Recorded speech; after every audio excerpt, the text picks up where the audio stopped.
Okay, guys, you're back with the Staple Crew. I got a fantastic little story that happened, 40,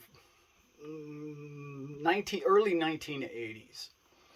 I was a young man, had just gotten married to Brent's mom, a fantastic woman, and we were just struggling as young couples do.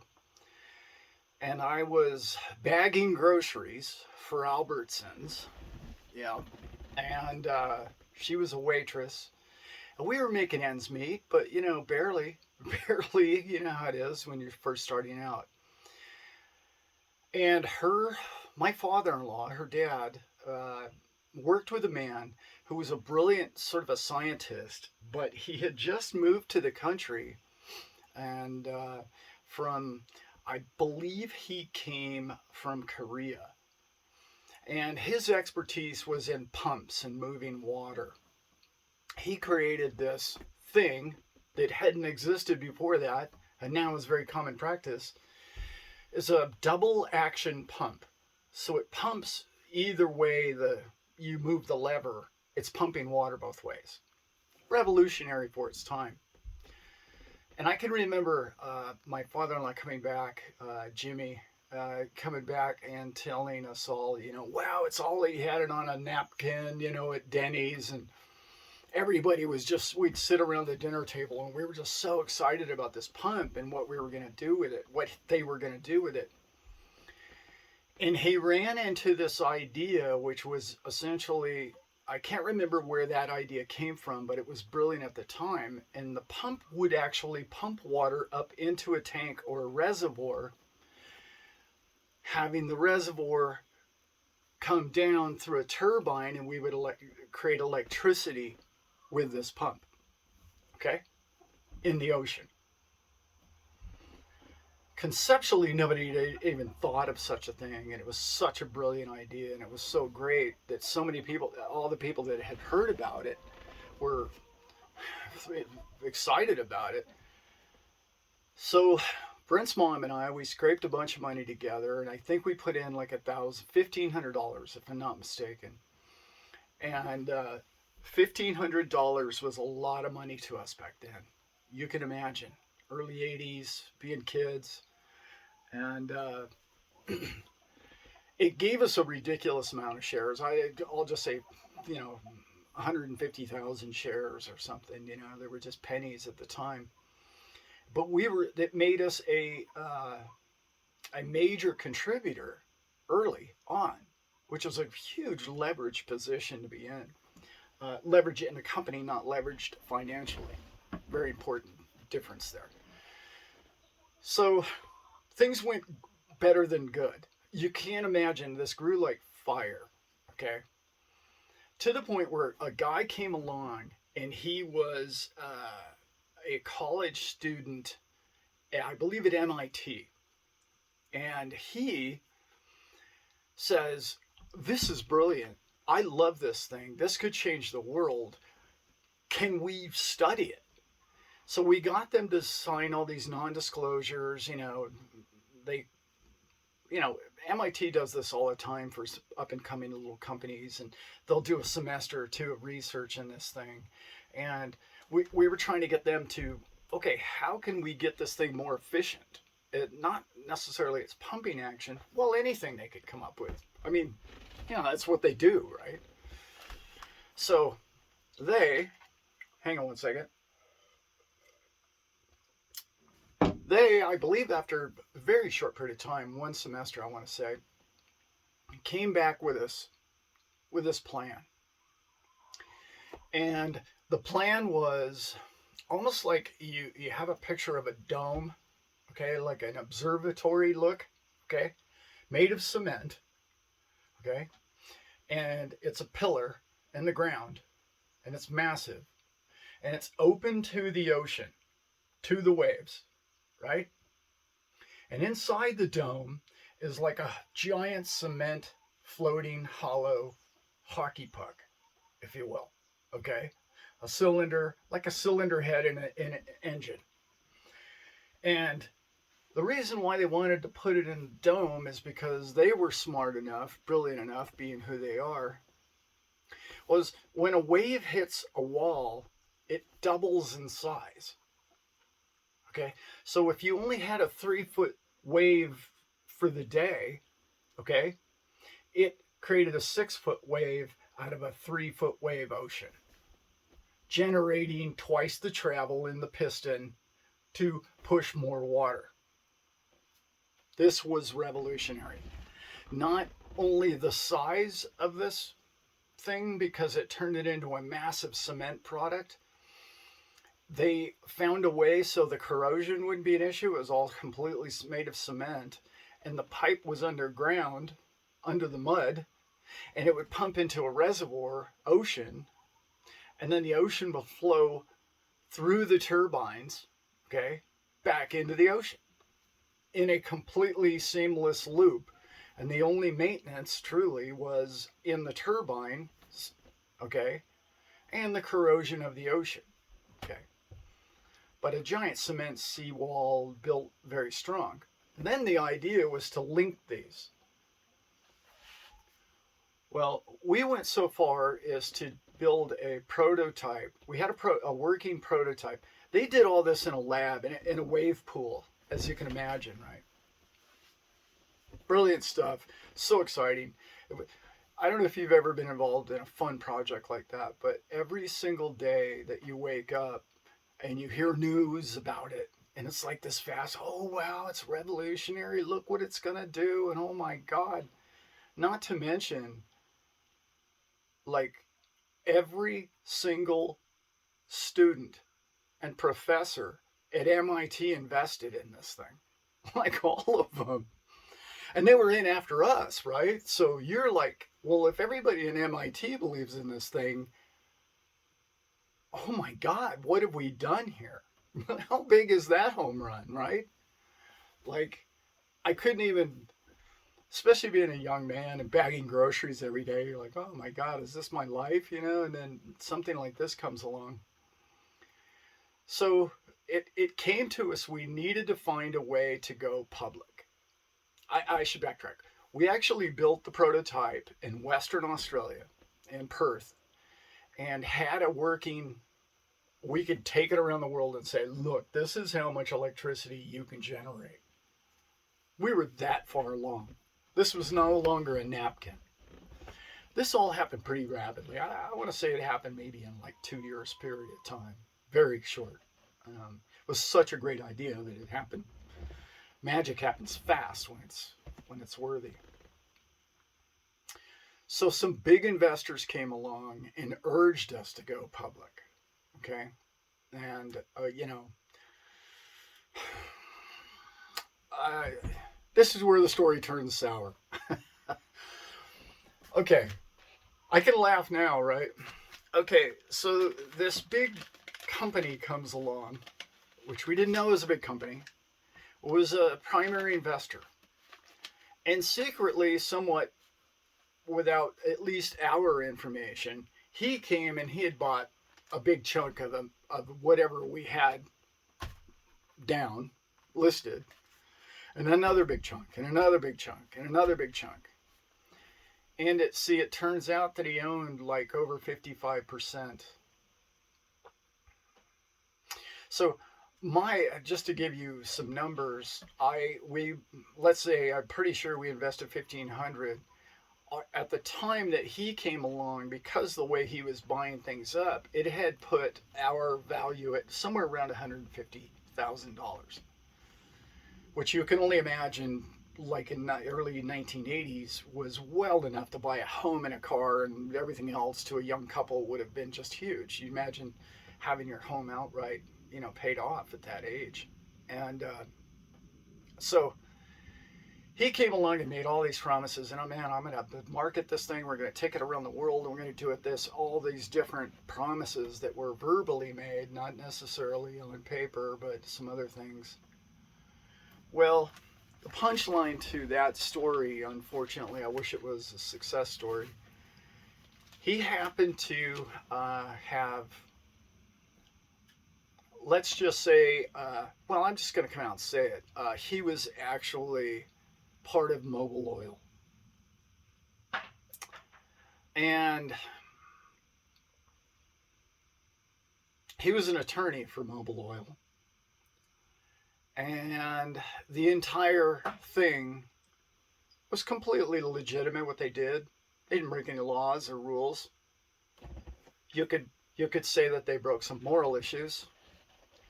You could say that they maybe should have done a little better the way they exited the entire thing, because see, what they did is not only did they crush it, they tied it up in such litigation that we couldn't even get our 150K from it, because you would have had to spend more than that to fight these people in court. But we didn't have that kind of money, and he knew the people he was dealing with. See, the man that created the pump was a poor man as well. Just a normal man, a normal, simple sales job at Sears. Unfortunately, all too often, things like these happen. And I'm not trying to bring a downer story to anybody. It's just, you have to remember, I was a 21-year-old man at this time. That's what you call wisdom. That's the seat of the pants experiences that one has in their life that either makes or breaks a man. And I will tell you, it crushed a lot of people. The sad thing, one of the sadder things, was after the, I believe, statute of limitation had passed, and all these different things, they put them. I know they use them in Holland and in that region, the Nordic area of the world today. But see, this could have really revolutionized, in particular, island living. Because see, almost all electricity that's generated on small towns or islands in remote places around the world are insanely polluting.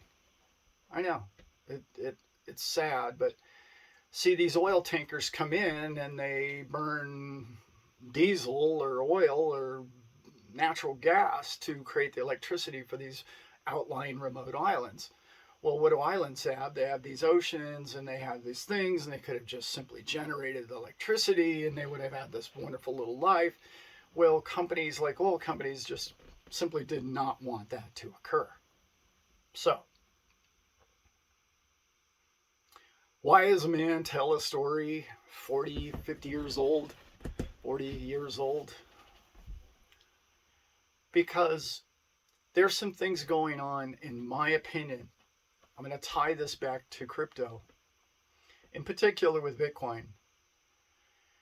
There's a lot of people being told that the market is down. It's tanking. It's going down to 20. I believe it's at 22, 3,000. Was it 17 recently? From a high of almost 70, 69,000. This is common. This happens all the time. I've seen it time and time and time again. And you know what I do for a living if you watch this channel. I work for very well-to-do, very connected business people. Many of them billionaires. Many of them famous billionaires that you would know their names. I know how they operate. I know what they do. Is it nefarious? To you and I, it is. Is it fair to you and I? Not the way we play the game. It's not how we play. We don't think it's correct to play that way. Is it legal? If you get paid,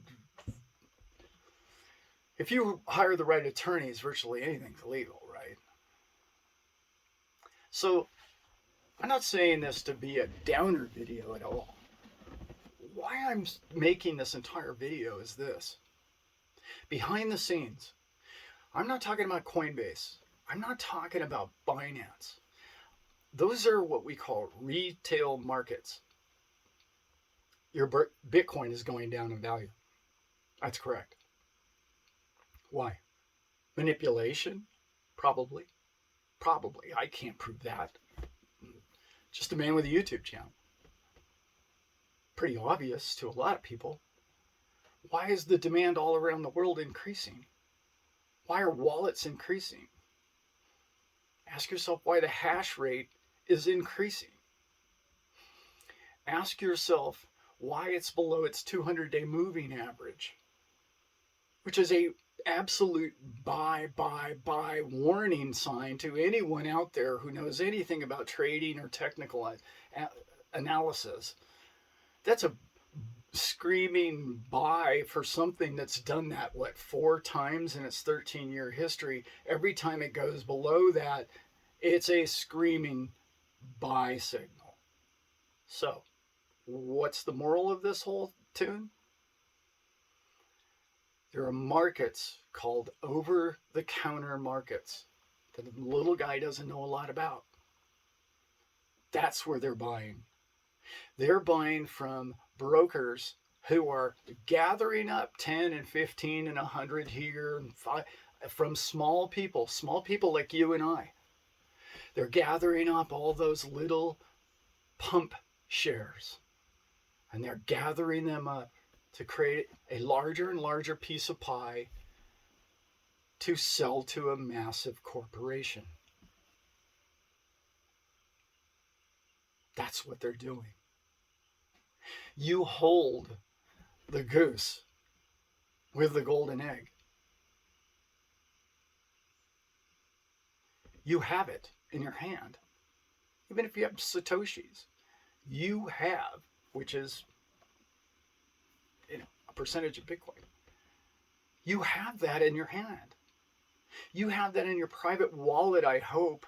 Please don't have that on Coinbase. Please. If you get nothing else from this channel, get that. They're buying over the counter massively. They can't find Bitcoin to buy. Do you know when they bought the most Bitcoin? Is when it was on the decline from 70 down to 17. Why? Why were they able to sell more over the counter Bitcoin to big people, big fish, whales we like to call them? Why were they able to do that? Because they were buying the onesies and twosies from the little guys who knew about the pump that was written on the napkin. People like you and I. See, now I'm going to make a long video on this. See, this is a diamond hands situation for you. Now you know my background. Now you know why I believe in diamond hands. Because this is far bigger than me. This is for my son and his kids. Because one thing you know about working with billionaires is they think generationally. They don't think about profits in the next 6 months. You need to stop that. That's holding you back. You're chasing your tail when you have to see profits every single week or every single month or year for that matter. I don't have financial advice for you. I have life advice for you. Buy the napkin price. Please. I can't tell anyone what to do. I can't even believe that I have to even put a disclaimer on these. I can't tell you what to do. I can hope. I can hope for my fellow man. Wises up. Sees the writing on the wall. Anyway, just a perspective from an old guy who's lived a bit of life, who knows how the upper echelon live and how they think and how they operate. That's my background. 30 years of rubbing elbows with the same people that, if you will, if you'd like to say they stabbed me in the back 40 years ago, you could put it like that. I don't see life like that. It was a learning lesson for Alan. That's what I learned. A lesson. And the lesson is, don't sell it for $1,500. Don't sell it for $15,000. Do you know what the people that have those pumps today are making off of those pumps? Do you know the wealth that is being generated? Stick in there, guys. It's a down market. It's not that big a deal. I didn't mean to make such a long video out of this, but you know, sometimes an old guy rambles on. Hope you enjoyed the story. There's so many more like that. You know, I've lived a lot of life. I sometimes I wonder if anybody believes any of these stories, just because it's crazy the life I've had. Sometimes I look back and it's crazy. But I think if you asked anybody my age, they've had a life. They have a lot of stories and wisdom. So let's not make this too long. It's below the 200 moving average, guys. That means buy. Okay, guys, I'm out. Well,